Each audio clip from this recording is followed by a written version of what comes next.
This is the sermon for October 23rd, 2022. I'm going to read from Genesis 32:22-32. But during the night he got up and took his 2 wives, his 2 maidservants, and his 11 children and crossed the ford of the Jabbok. He got them safely across the brook along with all his possessions.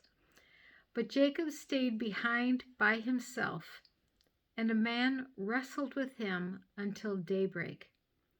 When the man saw that he couldn't get the best of Jacob as they wrestled, he deliberately threw Jacob's hip out of joint. The man said, "Let me go, it's daybreak." Jacob said, "I'm not letting you go till you bless me." The man said, "What's your name?" He answered, "Jacob." The man said, "But no longer. Your name is no longer Jacob. From now on, it's Israel, God wrestler. You've wrestled with God, and you've come through." Jacob asked, "And what's your name?" The man said, "Why do you want to know my name?" And then, right then and there, he blessed him. Jacob named the place Peniel, God's face, because he said, "I saw God face to face and lived to tell the story." The sun came up as he left Peniel, limping because of his hip. Well, the last 2 Sundays, I've challenged you all on what the miracle is, what prayer is, and which answers to prayer really matter. And this is pretty foundational for the Christian faith. What is prayer? Let me give you a hint. It's not the small stuff. It isn't the flash. It doesn't happen in an instant. It is the bigger picture. It happens over the arc of a lifetime. It happens in all the times of darkness and confusion, much like it does for Jacob. That isn't Hollywood, that it happens in the darkness and in the wee hours of the morning. It isn't easy either. It isn't simple. And prayer is none of those things. It isn't small stuff. It isn't the flash. Doesn't happen in an instant. Prayer is not like that. It happens in times of darkness and confusion. And prayer isn't easy. It isn't simple, but it is true. In the small details, it might be a matter of recognizing miracles all around us, because we open our eyes to actually see other people, to see new solutions, to see creativity where before things just seemed stuck. And that's how it was for Jacob. Everything was stuck when he went into this wrestling match during the night with his own soul, with God, with a man. We don't know. It's a great mystery. And when we experience gratitude, it is both prayer and we know that God is present in that too. So I want to tell you first about Jacob and what led up to this wrestling in the night. Jacob is the tricking, conniving younger of the twin brothers. Remember Jacob and Esau? And the younger brother, Jacob, conspired with his mom, and he tricked his father, his dying father, on his deathbed. He tricks his father into giving Jacob, the younger brother, the blessing, which rightfully belongs to the older brother, which is Esau. And I'm sure that Jacob's mother thought, oh, it would be wasted on Esau, and it really belongs to Jacob. And so together they rewrite history in that action. The dad was failing and almost blind, and Jacob put an animal skin on his arm so that the dad would mistake the smooth skin of Jacob, the younger brother, for the rough skin of the hunter, Esau, the rough older brother, the outdoorsman. Jacob was more sticking to his mother's skirts. And so very different brothers, although they were twins. So Esau was so angry that Jacob fled for his life. He fled from everything he knew, and he hid far away in the wilderness. Years and years have passed before we get to today's passage. Jacob has used his skills to build a big family and lots of herd wealth, and you can read in Genesis to get how he did that. He also did some tricking of his father-in-law in order to build his wealth there as well. Now comes the time of reckoning with the older brother. Jacob has no idea what will happen, and he is deeply afraid. So notice that when Jacob comes to the last fording of a creek or a small river, he sends his wives over. He sends his 2 concubines over, which are also the mothers of his sons and his children. He sends his 11 children over. He sends his flocks. And he sends all kinds of gifts to his older brother, perhaps to bribe the older brother. Who knows? Maybe it was truly a gift. Maybe he was trying to sweet talk the older brother, saying, "Don't kill me. I know you have a right to, but don't kill me. I've got the means to make it up to you," Jacob might be saying, "what I did in stealing your blessing from our father." All the family, herds, and wealth has gone across, and only Jacob is left, and he is alone. And a quote-unquote man wrestles with Jacob all night in the dark. Some say it was an angel, some say it was God, some say it was wrestling with his own soul. It doesn't matter. It's a mystery. But every human who goes through a very difficult transition does this kind of wrestling. It's when you look at your own soul and you wonder if you'll live to tell the tale. You wonder who you'll be when you come out the other side, but you know that you are not coming out the same as you go in. It's a dark night of the soul in which you doubt everything you ever knew or thought or felt. It's a life and death struggle, and neither Jacob nor this mysterious one can prevail. So they wrestle all night until finally the day is just breaking, and neither one is going to prevail. And so this mysterious person touches Jacob's hip and throws it out of joint, and Jacob leaves with a limp from that encounter. So it's not a literal story, it's an archetypal story. It is true for all humans in all of time.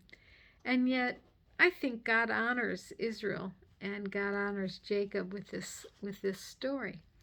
Jacob's wrestling with his own past, his own doubt, his own moral failings, his own conniving, manipulative nature, even though it's helped him get ahead of his older brother.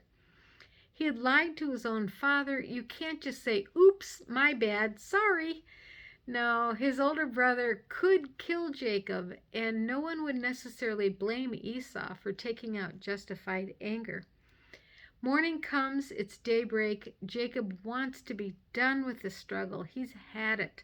And we all know what it's like to be hanging on by a thread, our last shred of willingness to fight. That's what Jacob has done. He wants to lay it down.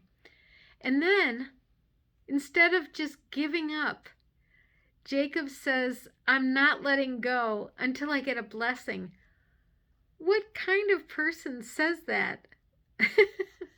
And yet it is archetypal again, that if we held on to our darkest times, our deepest pains, and said, "Nope, I want the blessing before I let go of this pain."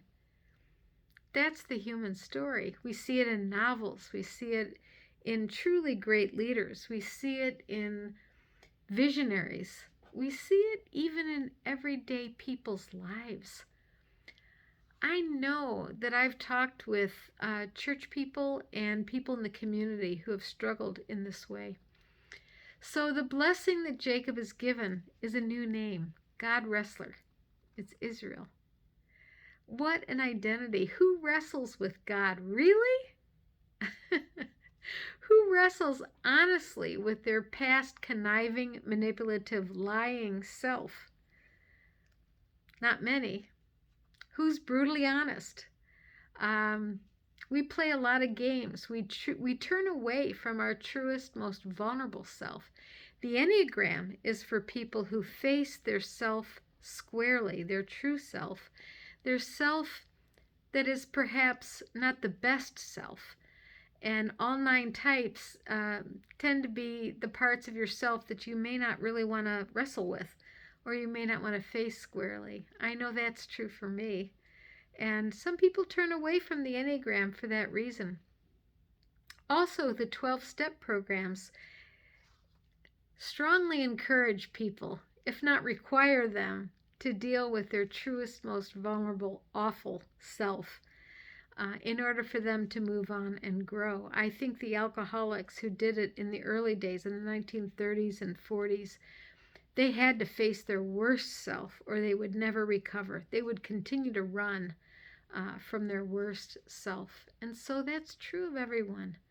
Those who have the courage to go to counseling often deal with their most vulnerable self.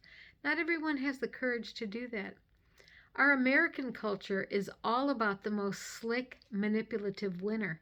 Look at corporate culture or look at politics.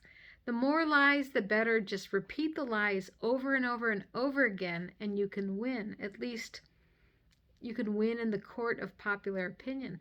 The entire advertising industry is based on the most effective, manipulative messages. Often they are outright lies, or they shade the truth, but they're really lies at base. I read the book This Naked Mind, which I highly recommend, about the true effects of alcohol on the human body and on our minds and our psychologies and on our culture. And I highly recommend it. It lays out the naked truth, basically, about all the lies that are propagated about the alcohol industry. They further articles that have to do with popular culture, and they are not scientific. They're shaded in lots and lots of ways so that they can get away with not, well, they do lie, but not get away with that. So it makes an aware person angry to learn the truth, and that's often the case when we face the truth of things. I think junk food and refined sugar are a similar story to alcohol. It is very unhealthy for human beings. Think how healthy our culture would be if everybody ate healthy and exercised and did not get caught up in junk food and in the way the standard American diet is called SAD, SAD, for standard American diet. It is not healthy, and that's why we have disease that is rampant in our culture. All right, back to Jacob. He's wrestling with the truth about his worst self, and God invites us into learning, into growth, into change and transition. We can say yes to God, we can say yes to facing our vulnerable self, or we can say no and dig in our heels, kind of like a mule is very stubborn. Every time a rough transition is an invitation for blessing, just like it was for Jacob. Bruce Feiler, he's got a TED Talk, and he calls them life quakes, not earthquakes, but life quakes. Those transitions like losing a job, death of a loved one, bankruptcy, the death of a marriage, the death of dreams, severe illness, moving to a nursing home, or having to leave home or comfort zone for a new adventure that we would not have chosen. And how do we work with the transitions? Well, I want to mention 2 things.